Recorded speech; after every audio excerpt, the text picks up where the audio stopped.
ఈ డిఎస్సి మీద ఖచ్చితంగా సిబిఐ ఎంక్వైరీ లాంటిది జరపాలా.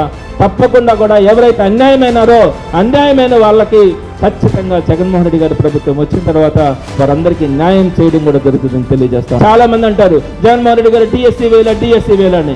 జగన్మోహన్ రెడ్డి గారు 2 లక్షల చిల్లర ఉద్యోగాలు ఇచ్చారు, అది అందరికీ తెలిసిన విషయమే. డిఎస్సిలో 98 డిఎస్సి జగన్మోహన్ రెడ్డి గారి ప్రభుత్వంలో వీరందరికీ కూడా 4059 ప్రభుత్వ టీచర్ ఉద్యోగాలు అందరికీ కూడా జగన్మోహన్ రెడ్డి గారు ఇచ్చినటువంటి పరిస్థితి. శ్రీ జగన్మోహన్ రెడ్డి గారు తన పాదయాత్రలో ఇచ్చినటువంటి హామీ మేరకు ఆంధ్రప్రదేశ్ రాష్ట్రంలో 4072 మంది ఉద్యోగాల్లో చేరబోతున్నారు.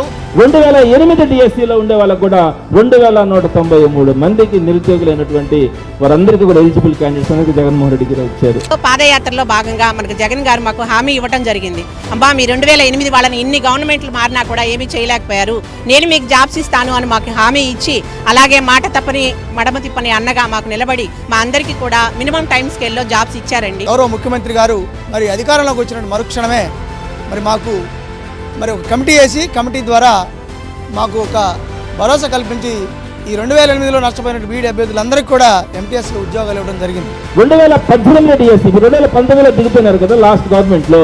2018లో డిఎస్సిలో వేసి 7254 పోస్టులకు డిఎస్సి వేసి 300 మందికి ఫిలప్ చేసి మిగతా వాళ్ళకి మీరు చేతులు ఎత్తేసి ఉద్యోగాలు ఇవ్వకపోతే జగన్మోహన్ రెడ్డి గారు వచ్చిన తర్వాత ఆ 6954 మందికి కూడా జగన్మోహన్ రెడ్డి గారి ప్రభుత్వం వచ్చిన తర్వాత వారందరికీ అపాయింట్మెంట్ ఆర్డర్స్ ఇచ్చాడు. అలానే 2019 స్పెషల్ డిఎస్సి కేజీబీవీ పోస్టులు కానీ వీటన్నిటితో పాటు 2024లో కూడా డిఎస్సి నోటిఫికేషన్ 6100 పోస్టులకు ఇస్తే మీరు కోర్టుకు వెళ్ళాల్సిస్తున్నారు.